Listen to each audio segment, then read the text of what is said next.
风声这台美关税呢是会对20%降到15%，也毋过条件就是咱的台积电爱去到美国，又搁去5间的这个新的工厂。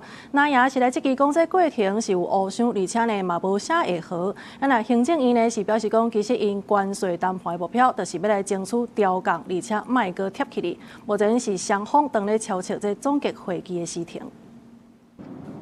台美关税谈判最近阁传出进展，根据《纽约时报》引用消息人士的讲法，目前当进入文本审决甲税务修订阶段，相信这个月内就会对外公布。其中台湾的出口关税税率会为20%调降到15%，甲美国伫亚洲的关键朋友日本、韩国款款。也毋过台积电爱伫亚利桑那州阁增建至少5座半导体晶圆厂，行政院经贸谈判办公室表示，目标一直拢是争取调降无贴价。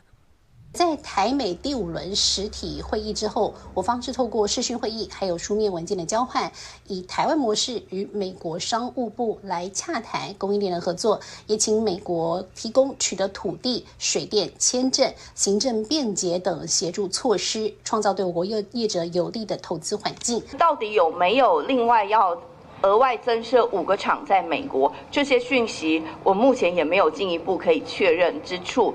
但是，如同过去魏哲家董事长所说的，客户在哪里，台积电就前往哪里。他们的设厂需求，那绝对是依据当地有这样的市场。也毋过，参破政府关税措施的合法性还未定夺。美国最高法院上紧可能伫当地时间10时做出裁决。对此，川普表示，若最高法院裁定推翻关税政策，会造成乱糟糟。政府恐惊爱赔数条美金。佮较讲，若美国得去了啊，那也烦恼。一旦川普败诉，台湾恐惊赶快爱付出代价。